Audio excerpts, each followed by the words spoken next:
Welcome back, my dear friends, to day number 55 of the Ways of the Righteous, the Orchos Tzaddikim in the Treasure for Life edition. We're on page 334, and we continue here. We spoke yesterday that there is terrible vanity, there's terrible calamity that comes to a person who invests his time in drinking, frivolity, running to parties, running to bars, running to concerts that just get one to forget their purpose in this world.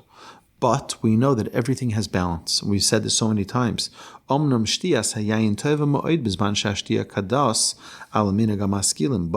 that there's also a good time to drink wine, a time where drinking that wine will be fruitful and good for a person. As King Solomon told us, Tenu sheichar le'oved v'yayin le'mori nefesh, yishte v'yishkach risho v'amolo lo yizkor od. Give strong drink to he who is in despair, and wine to the bitter in soul. Let him drink and forget his poverty, and remember his toil no more. We know that wine is regarded, it gladdens Hashem and man. It means Hashem is happy when we're happy, but it has to be a real happiness. We know we're supposed to drink wine on Shabbos, we're supposed to drink wine on holidays, because it makes a person, it loosens us up a little bit to connect on a higher level, but too much of that is tragic. And the verse also states, and wine makes glad the heart of man. Gam Amar HaKosov, and the verse also states, Ki tovim dodecha miyayin.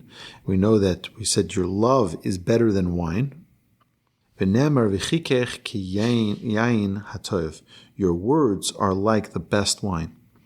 All of this teaches, Mikol elaneda, sheva chayayin keshuhu b'mishpat hachachamim. That there is, in moderation, wine is a fantastic thing. Hashotim kashiu sheyigbar hasechel al yayin v'lo sheyigbar hayayin al sechel. If the wine isn't taking over the mind, meaning if the mind is infused with some wine, then that's great. But if the wine takes over the mind, that's a terrible thing. V'ashotim bizman kavua. Im ohavim v'reim v'im chasidim v'tzaddikim v'loim artiloim v'reikim. And who are you drinking with? Are you drinking with family, with friends, and with good, righteous people? That's great. But if you're drinking with empty, vacant people, people who don't have values and morals and ethics, and don't have the proper spiritual connection that you aspire to possess, ki hayayin yosef chochma samukim eitz chaim l'machazikim. Because wine can increase the wisdom of the wise and multiplies the nonsense of fools. So what wine does, it just exaggerates the current state. If one is in a state of holiness, then it'll make them connect on a holier level. And if one is sadly in a place of lowliness, it'll make them lower. Hayayin Yosef Chochmas Hamaskil v'yachpil shtus ha'evil v'yichadesh ahavas ohev v'yorer evas ha'oyev v'yiftach yad hanadiv v'yichazek lev hakili. It renews the love of lovers, and it arouses the hatred of the enemy. It opens the hand of the giver and closes the heart of the miser. So it just expands their current state, or their deep inner state. Vizos midas shota yain. And this is the proper way that wine should be used. Yosima yain l'refuah l'dagoso. A person should use it as a cure for his sorrow in order to strengthen himself in Torah by learning it with joy.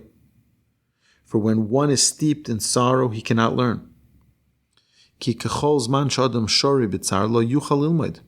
So a person to learn with joy, take a little glass of wine. That our sages tell us is fine.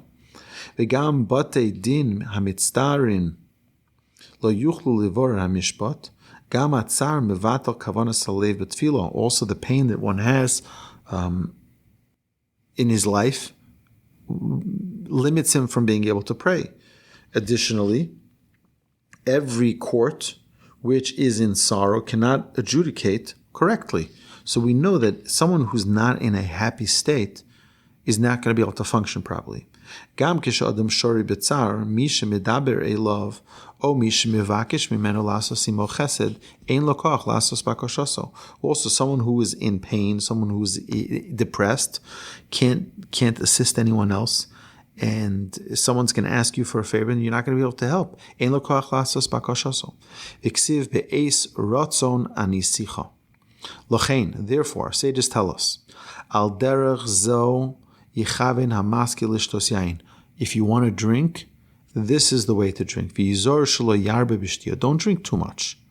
Drink to just elevate the person a little bit above their state of sorrow.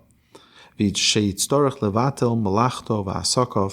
person should not, from drinking too much without proportion, it shouldn't take them away from their work, from their livelihood. And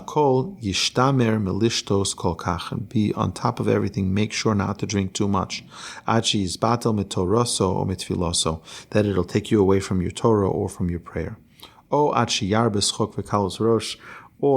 it shouldn't lead a person to mockery, laughter, and lightheadedness. A person should neither drink till they gamble their home away. He shouldn't drink to where he starts arguing and fighting with his friends, or till he's unreasonable where he's going to break dishes and break things. A person shouldn't drink to the point where he's going to start revealing his secrets or getting others to reveal their secrets. And if you do drink this much, that you've broken these boundaries, then just know that wine will be repulsive to you.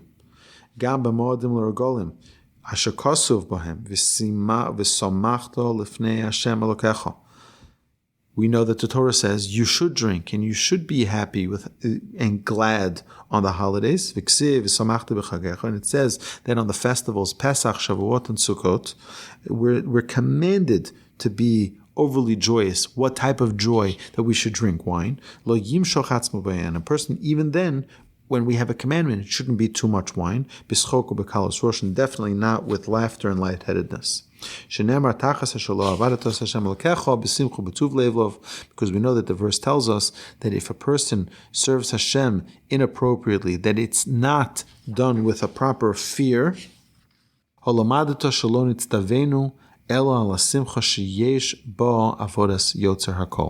That any type of joy has to be a joy that has that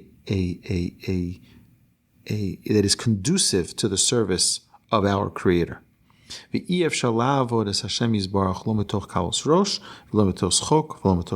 we cannot, it is impossible to serve Hashem out of lightheadedness, laughter, or drunkenness. This concludes day number 55. My dear friends, I look forward to continuing on page 339 tomorrow with day number 56.